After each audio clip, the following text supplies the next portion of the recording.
আমাক মিয়াই খেতি কৰি দিলে খাবলৈ পাম তাৰটো কোনো কথা নাই। মাছ নেখালেও অসমীয়া জাতি জীয়াই থাকিব পাৰিব। জাতি ভাষা সংস্কৃতি জীয়াই ৰাখিবলৈ তেনেকুৱা মাছ আমাক নালাগে। তেওঁলোকে মাছ নপঠায় এটা বেমাৰহে আমাৰ নাইকিয়া হ'ব, কাৰণ তেওঁলোকে মেডিচিন দিয়া মাছ একে ৰাতিতে 50 গ্ৰামৰ মাছটো 150-200 গ্ৰাম কৰি দিয়ে। নগাঁৱৰ সংখ্যালঘু যি মীন পালকসকল আছিল, সেই মীন পালকসকলে এটা কথা উল্লেখ কৰিছিল যে উজনি অসমলৈ মৎস্য নপঠিওৱাৰ কথা, ৰপ্তানি নকৰাৰ কথা এটা কথা উল্লেখ কৰিছিল। আৰু সেই বিষয়ে আমাৰ উজনি অসমত এতিয়া কেনেধৰণে প্ৰভাৱ পৰিছে সেই বিষয়ে আমি জানিবলৈ চেষ্টা কৰিম। মই বৰ্তমান উপস্থিত আছোঁ লখিমপুৰৰ এখন আমাৰ ত্যাগক্ষেত্ৰৰ কাষতে থকা এখন বজাৰত উপস্থিত আছোঁ। আমি বিভিন্নজন আছে, আমি প্ৰতিক্ৰিয়া ল'বলৈ যত্ন কৰিম। কি ক'ব বিচাৰিব, যিহেতু উজনি অসমলৈ নগাঁৱৰ যিসকল মীন পালক আছে তেওঁলোকে মাছ নপঠিয়াও বুলি কৈছে, কি ক'ব, কিবা প্ৰভাৱ পৰিব নেকি আমাৰ?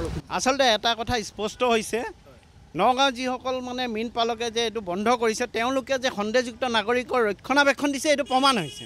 এইটো সমগ্ৰ অসমবাসীয়ে এটা বস্তু চাব লাগে, এটা বস্তু জানিব লাগে যে নগাঁও সেই মীন পালক যি ব্যৱসায়ী সন্থা তেওঁলোকে কিন্তু একদম স্বতঃস্ফূৰ্তভাৱে ওলাই আহিছে সন্দেহযুক্ত নাগৰিকক ৰক্ষণাবেক্ষণ দিবলৈ। আৰু এটা কথা হ'ল, মাছ নেখালেও অসমীয়া জাতি জীয়াই থাকিব পাৰিব। জাতি ভাষা সংস্কৃতি জীয়াই ৰাখিবলৈ তেনেকুৱা মাছ আমাক নালাগে, আমি নাখাওঁ, আমাক তেনেকুৱা মাছ নালাগে। এই অসমীয়া জাতিয়ে এটা সময়ত নিজৰ মোমায়েকক শিৰচ্ছেদ কৰিছিলে নিজৰ হেৰি বচাবলৈ, তো আমাক এই মাছৰ হেৰি দি আমাক লাভ নাই। আৰু এটা কথা আমি কৈছোঁ যে এই ধৰণৰ মানুহ এতিয়া চাওক, হেৰিটো কোনে লগাইছে? আজি এই অবৈধ মূলৰ যিবিলাক বাংলাদেশী মানুহ তেওঁলোকৰো আমাৰ সন্দেহ আছে। আৰু তেওঁলোকক আমি আপোনালোকৰ জৰিয়তে আমি সকীয়াই দিছোঁ হিন্দু যুৱ পৰিষদৰ পৰা, তেওঁলোকে যাতে লখিমপুৰ জিলালৈ এখনো গাড়ী আহিব নিদিয়ে। কাৰণ আমাক নগাঁও মাছ নালাগে, ইউৰিয়া দিয়া মাছ নালাগে। ইউৰিয়া দিয়া মাছ নাহিলে উল্টা লখিমপুৰৰ মানুহখিনি স্বাস্থ্যৱান হৈ থাকিব আৰু আমাৰ উল্টা ভালেই হ'ব। আৰু আমাৰ যিখিনি থলুৱা যিখিনি মীন পালক আছে সেইখিনি উপকৃত হ'ব। আমি কৈছোঁ মাছ কিয়ত আপোনালোকে পাচলিও পঠোৱা বন্ধ কৰি দিয়ক। আমাৰ লোকেল মানুহে খেতি কৰে নহয়, লোকেল মানুহৰ ফিচাৰী আছে নহয়। আমাৰ পানীগাঁও অঞ্চললৈ বলক, আমাৰ কিমান ডাঙৰ ডাঙৰ ফিচাৰী আছে। তো আমাৰ তেওঁলোকৰ এই যিটো মানে হেৰি লৈছে, সিদ্ধান্ত লৈছে, এক প্ৰকাৰে আমি ভালে পাইছোঁ। আমাৰ লখিমপুৰৰ জনসাধাৰণে কেতিয়াও ইউৰিয়া দিয়া মাছ খাব নালাগে। আমাৰ এইখন বজাৰত কেতিয়াও সেই মাছ নচলে। এইখন বজাৰত আপুনি যদি বেপাৰীক সোধে তেওঁলোকে সেই নগাঁৱৰ ইউৰিয়া দিয়া মাছ নানে। এইখিনি আমাৰ ইয়াত থলুৱা মাছেই, আপোনালোকে দেখিছে এতিয়াও থলুৱা মাছে। তেওঁলোকে যিটো কথা কৈছে, নগাঁও মৎস্য পালক সন্থাই যিটো কথা কৈছে যে আমি উজনি অসমলৈ মাছ নপঠাওঁ, উজনি কিয়? আপোনালোকে অসমৰ প্ৰতিখন জিলাতে নপঠিয়াওক। অসমৰ কোনো জিলাৰ মানুহে আপোনালোকৰ মাছ নাখায়। অসমৰ মানুহে ভালকৈ বুজি পাইছে খিলঞ্জীয়াৰ স্বাৰ্থত এতিয়া কি পৰিস্থিতি হৈছে, যি ভয়াৱহ পৰিস্থিতি। আপুনি চাওক, এই বিষয়টো ইমান ডাঙৰ বিষয়ে নহয়। সন্দেহযুক্ত নাগৰিকক উজনি অসম খালী কৰিব দিছে, তাত তেওঁলোকে বেয়া পায় ইমান জাঙুৰ খাই উঠিবলগীয়া কি কথা আছে? সন্দেহযুক্ত বুলিহে কৈছে। অপৰাধী যিসকল ৰেপৰ লগত জড়িত তেওঁক দোষীসকলক ফাঁচি দিব লাগে বুলি কৈছে, তাত তেওঁলোকে জাঙুৰ খাই উঠিবলৈ কি আছে?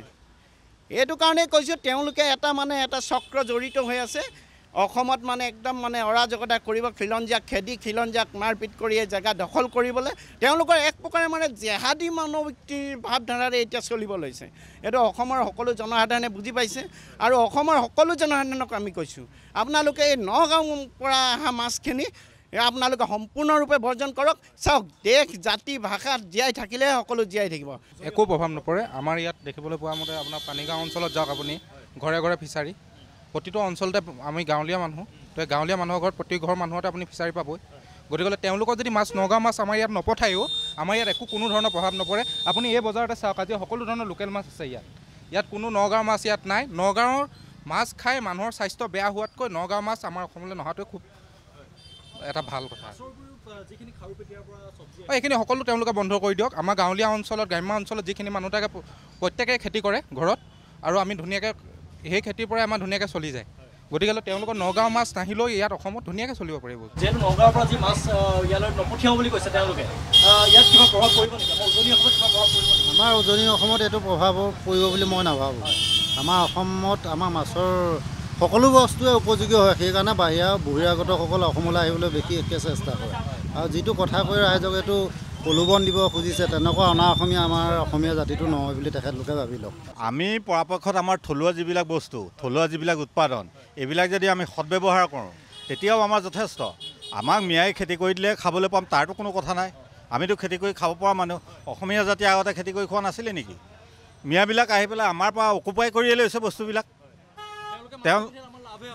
তেওঁলোকক আমি মিয়া বস্তু আমি বৰ্জনহে কৰিব লাগে। তেওঁলোকে বিষাক্ত বস্তুৱে খুৱাইছে আমাক ভাল বস্তু খুৱাই নাই। শাক পাচলি বিষাক্ত, মাছ ইউৰিয়া খোৱা মাছ, তেওঁলোকে বিভিন্ন ধৰণৰ বেলেগ বেলেগ বস্তু খুৱাই পেলাই মাছটো শকত কৰি দিয়ে কম দিনৰ ভিতৰতে, আৰু মেডিচিন মাৰি মাৰি তেওঁলোকে শাক পাচলি দিয়ে। আমাৰ থলুৱা বস্তুবিলাকৰ ওপৰত গুৰুত্ব নাইকিয়া হৈ গ'ল। থলুৱা বস্তু বাঢ়িব, আৰু আমাৰ মানে ল'ৰা যিবিলাক মানে আমাৰ নিবনুৱা ল'ৰা আছে তেওঁলোকৰ এটা উৎসাহ আহিব, তেওঁলোকে কাম কৰিবলৈ সুবিধা পাব। আৰু বিশেষকৈ আমি যদি অসমীয়া জাতিটোৱে যদি আমি এটাই পণ কৰি লওঁ যে আমি মিয়াৰ বস্তু বৰ্জন কৰিব লাগে, বছ মিয়া অলৰেডি নিজে নিজে তালি টোপোলা বান্ধি পেলাই আমি ক'ব নালাগে, তেওঁলোকে নিজেই তালি টোপোলা বান্ধি গুচি যাব। কথা হ'ল কি আমি মিয়া দোকানত বস্তু নিকিনো, মিয়াৰ বস্তু যদি আমি তেওঁলোকৰ বিষাক্ত বস্তুখিনি যদি আমি নাখাওঁ, তেওঁলোকৰ বস্তু কিন্তু বিষাক্ত বস্তু। আজি যিবিলাক মানে শাক পাচলি এইবিলাকতো বিষাক্ত, এইবিলাক প্ৰমাণ হৈ গৈছে বিষাক্ত বুলি। আমাৰ থলুৱা বস্তুবিলাক ডিমাণ্ড নাইকিয়া হৈ গৈছে। প্ৰভাৱটো মই ক'বলৈ নাযাওঁ, তেওঁলোকে মাছ নপঠাই এটা বেমাৰহে আমাৰ মানে হেৰি হ'ব, নাইকিয়া হ'ব। কাৰণ তেওঁলোকে মেডিচিন দিয়া মাছ একে ৰাতিতে 50 গ্ৰামৰ মাছটো 150-200 গ্ৰাম কৰি দিয়ে। সেই মেডিচিনটো সিহঁতক খুৱাই আমাৰ মানুহৰ কি গতি হৈছে? আজিকালি কেঞ্চাৰ প্ৰভাৱটো বাঢ়িছে।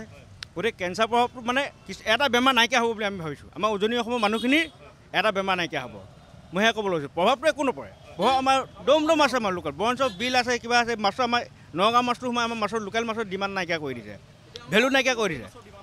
এতিয়া লোকেল মাছৰ ডিমাণ্ডটো বাঢ়িব, মানুহৰ স্বাস্থ্যও ভালে থাকিব। বছ থলুৱা ব্যৱসায়সকলো মানে ধুনীয়াকৈ উন্নতি হৈ থাকিব আমাৰ লোকেল ব্যৱসায়ৰ।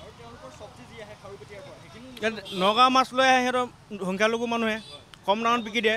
নগাঁৱৰ মাছ বেপাৰীসকলে কৈছে যে তেওঁলোকে আপোনাৰ উজনি অসমলৈ তেওঁলোকে মাছ নপঠায়। আহে অতি লাজৰ কথা। আপোনাৰ উজনি অসমৰ প্ৰতি ঘৰে ঘৰে ফিচাৰী আছে, লোকেল মাছ আছে। আজি চাব আপোনাৰ নগাঁৱৰ যিখিনি মাছ আপোনাৰ সেইখিনি হৈছে ইউৰিয়া দিয়া মাছ।